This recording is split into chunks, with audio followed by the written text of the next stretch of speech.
Kabar mengejutkan datang dari Tesla Inc. Perusahaan milik miliarder Elon Musk itu dikabarkan tengah menjajaki peluang kerjasama dengan pemerintahan India untuk membangun pabrik mobil listrik di India Selatan. Bahkan, perseroan asal Amerika ini sudah menandatangani kesepakatan bersama dengan India. Kabar ini lantas memunculkan tanya bagaimana nasib negosiasi Tesla dengan pemerintah Indonesia? Sebab sebelumnya, mereka memiliki keinginan serupa dan mengirim proposal investasi. Menanggapinya, Deputi Bidang Koordinasi Investasi dan Pertambangan Kementerian Koordinator Bidang Kemaritiman dan Investasi, Septian Harisetyo memastikan negosiasi dengan Tesla tetap berjalan. Namun ia enggan membeberkan perkembangannya termasuk mengenai ketertarikan Tesla membangun energy storage system di Indonesia. Maaf, saya ada non-disclosure agreement.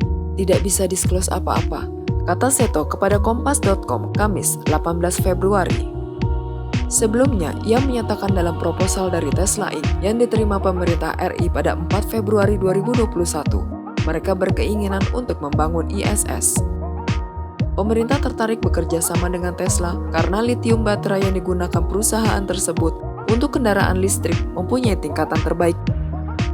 Kalau mereka hanya mengambil bahan bakunya, kita nggak tertarik. Jadi kalau mereka hanya mengambil bahan bakunya sih kita nggak atraktif. Detailnya yang lain kita belum bisa disclose, ujar Seto. Guna menyamakan tujuan, pemerintah RI akan melakukan negosiasi lanjutan pada pekan depan dengan melibatkan dua perusahaan BUMN, yaitu Antam dan PT Inalum. Sebelumnya, akhir pekan lalu, Reuters melihat dokumen pemerintah yang mengungkap Tesla Inc. akan mendirikan unit manufaktur mobil listrik di negara bagian Karnataka, India Selatan.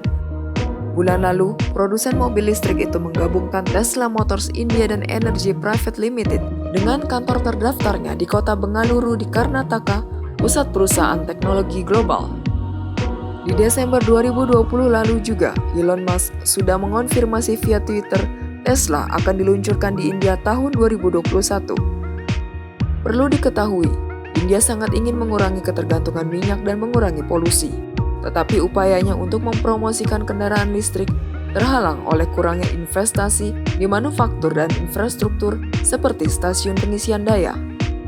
Menurut laporan Reuters tahun lalu, untuk meningkatkan investasi, India berencana menawarkan insentif senilai 4,6 miliar US dollar kepada perusahaan yang mendirikan fasilitas manufaktur baterai canggih.